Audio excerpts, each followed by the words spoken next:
on this episode of the Girl Talk Podcast. Yes, I want to please people. Yeah. I can't help it. I'd like to get rid of that part of me, but I people pleaser. But my priority is to follow God and just remembering that. And that comes through prayer and worship. Hello there. You are listening to the Girl Talk Podcast, brought to you by Concurrently, the News Coach podcast, helping you talk to your kids about today's culture and cultivate a biblical approach to the headlines. You can pick up that podcast wherever you get podcasts. My name is Carol. And I'm Kelly. My name is Trisha. Hello, girls. Glad to be back around the microphones with you. Today, we're going to be talking about stepping out on faith. There's a song from Colton Dixon called Build a Boat. I will build a boat in the sand when they say it never rains. I don't know. Stand up in faith. I'll do anything it takes. Your wind in my sails. Your love never fails or fades. I'll build a boat in the desert place. Yeah, that we're one, going to Colton put it in Dixon. the show notes because You need to hear he does it Colton. better. and he has great hair too. So Yes, for and a those great two. voice that sings. And a nice metabolism. Uh, Okay, yes. anyway. Yes. and beautiful babies too, and a beautiful wife. So we're Um, building boats. Yes, we're So, building boats. We're stepping out on faith. What does that all mean? How do you know when God is asking you to step out in faith? And in preparation for this episode, I saw this quote, and it was so fitting. It said this: "Don't expect everyone to understand your calling. It wasn't a conference call." And I Oh, that's love awesome. that. Yes. I love That's that awesome. because God will ask you to do some crazy stuff sometimes. I mean, think about Noah. Yeah. Just that, the basis of Colton's song, Build a Boat. Yeah. That he built a boat and he spent, 70 years or something crazy like that in the desert, building a boat in a place where it never rains. And Yep. there's certainly no body of water to float that boat on. Right. Because God told him to. Yeah. And People laughed. And people, yes, and people mocked him and told him that he shouldn't be doing it and that he was a crazy man. And at the same time, can you imagine just his excitement of knowing, ooh, I get to do this really cool thing for God, Yeah. and I get to be the one that builds a boat in the desert. That's super cool also. So anyway, I'd like for God to, I don't know about telling me to build a boat in a desert place, but I would love for God to tell me to step out in faith in some major way and do something big, hairy, audacious goal kind of thing. Has he ever? Well, I mean, yes. He sent me to seminary. Yeah. That was a major step in faith Yeah. for me to step out and do that. And people didn't understand why I was doing that at the time. I was called to go to seminary during a revival that we had at our church, where Yeah. Jimmy Dykes actually was our guest pastor for the night. And the Lord clearly spoke to me and said, "Now's the time, Kelly. I want you to go to seminary." Well, Wow. it involved me quitting my job and going and taking a part-time job so that I had time to do school and be a wife and mom and work a little bit. Mm-hmm. And that could have totally derailed my career. Sure. At this point, I'd had 20 very successful years of fundraising Mm-hmm. under my belt. And God said, "Yeah, I think I'm going to have you do something else. You need to go to seminary." And people didn't understand. Yeah. People didn't understand why I was doing this, especially people outside the church.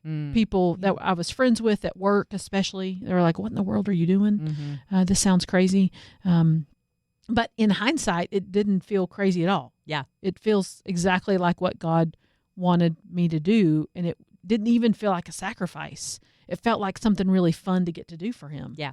And Well, in hindsight, you can see Cool. how he works. through Right. it. In hindsight, yeah, for sure. Well, I'm curious how it felt. So tell me more about how that felt, because I don't think it always feels like that when you step out in faith. Sometimes it does feel like I'm doing the wrong thing, but, Right, but I yeah. want to hear about that because that's cool. Yeah, there was part of it that made me wonder if I was making the right choices. There was a lot of that second guessing. God, help me understand more about this. Help me understand exactly what you want me to do. Help me understand why. I wanted to see the final product. Oh, yeah. I wanted to see the end goal. Okay, why are you Yeah. asking me to do this? Which I imagine Noah was in the same boat. Yeah. He was probably like, "Why are you wanting me to build a boat? I don't understand why you want me to build a boat, but okay, I'll build a boat." Could you show me the 5-year plan? Right. That's exactly right. And there was a lot of that in me of Yeah. saying, what I don't understand. What are you calling me to do? Why do you want me to do this? Are you wanting me to go work for a church somewhere? What is it you're wanting me to do? And he was just like, zip it, zip it. What did Stop you do? asking. I've just step out in faith. You just felt prodded toward that Yeah, direction. You just kind clear. of kept thinking about it. Oh yeah, a very clear prod. I couldn't stop thinking about it, and not just I couldn't stop thinking about it. I couldn't stop thinking about it and getting excited about it, and wondering what this was all about. But it was clear that God was speaking to me. There was no doubt. There was no doubt in my mind that God was speaking to me about it. But I just couldn't stop. I couldn't stop thinking about it. I couldn't stop wondering about it. I couldn't stop getting excited. Yeah. And that was a clear. That's so cool. A clear thing. That's so cool. What about you? Has it God ever asked you to kind of step out and? Yeah, and it's funny because you said, how do you know when God is asking you to step out in faith? Here's the answer. He is. Yeah. Spoiler alert. Spoiler alert. He is. Yeah. Because I think he's asking us to do that on the daily. I mean, on the hourly even. I think there are little things that he's asking us to do in faith all throughout the day. And I'm getting more aware of them. Sometimes I miss them completely, but sometimes I'm more aware of them, even little things. I feel like God has called me recently to pray before my decisions. And I'm not talking about should we get this house or should my kid go to this school. I'm talking about pray before I accept an invitation to play tennis. Pray before I say, I can go to that function. Or any seemingly small decision. I feel like he is teaching me, calling me, prodding me to pray before it. And I think that's because it's preparation for something down the road where I'm going to have to follow him on a bigger level. Does that make sense? Yeah, yeah. Working out the faith on a small level Right, yeah. first. Yeah, working out your heart and getting you Obedient. prepared. Yeah, Yes. for that big thing that he's going to ask you to do. Yeah, and he in my life in the past, certainly I felt called to leave certain areas and move in other areas, even though it didn't make sense, even though it was completely different than anything I'd done before. Kind of like what you said. I was called to leave my profession of acting, and I didn't do it, so God closed the doors for me. He will ask you to do something, I think, sometimes, and then if you don't take the action for fear or whatever, he'll take care of it. And I do believe that he does that in a loving way to continue putting me down the path that he wants me to do. But faith is the opposite of sight. And so if I'm acting only on what I see, I'm not acting in faith. Yeah. What about you, Carol? You've ever been called to anything kind of crazy? Yeah, it's it was going into radio ministry. Really? Yeah, because my background was in country radio. Uh-huh. Oh, yeah, that's right. For years I worked in country radio and was completely content to do that. Had a fun time. I was still a believer and I still, went to church, all the things.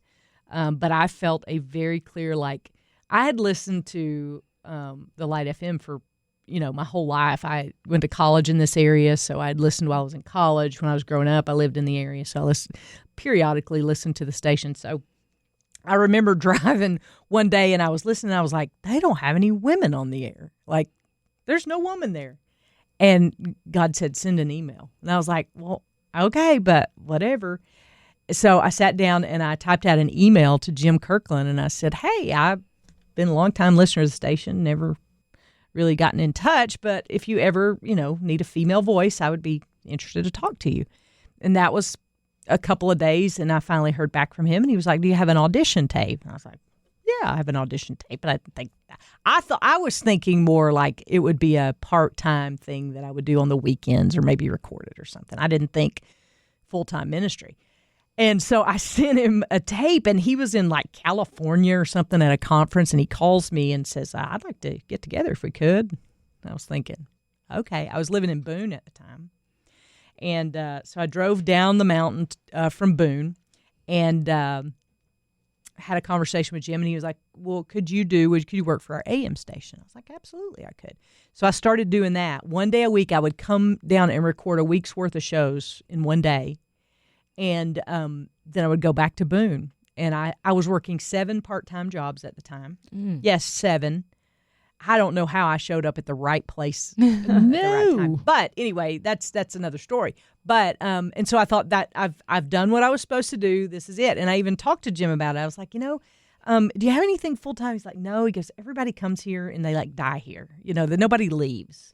And I was like, okay. So 3 months after, and this is where it gets very interesting. 3 months after, I had been working part time.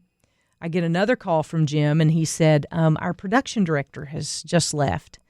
The only stipulation is that if you've used this particular type of software, which is the very software that I was using at the country station where I was working. And I'd never used it anywhere else. What? That's the Lord. Yeah.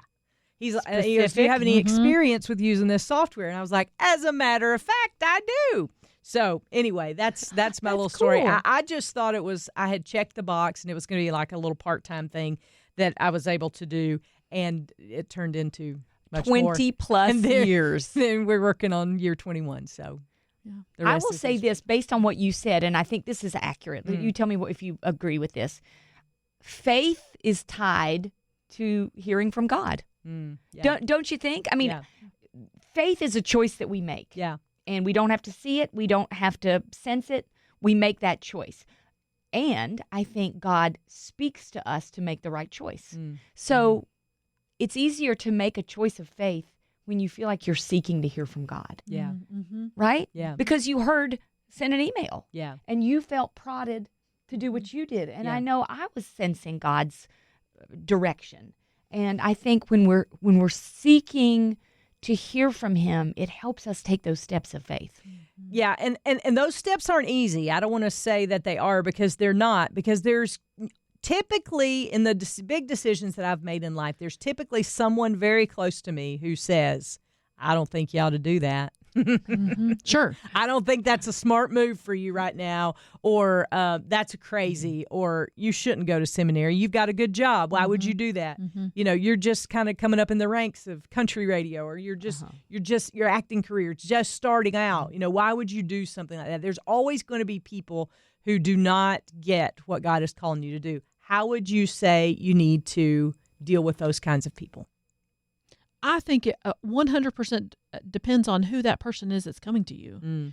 If it's your spouse, then that's a different kind of conversation. Yeah. Than it is if it's, even a good friend of yours. Right. Because this might impact your spouse. So having a real going to the Lord and saying, hey, can you go talk to him, please? Because I'm having a hard time. Right. This is on you, buddy. Yep. Right. You called me. You got to call him That's too. You got right. to tell him about it. Yeah.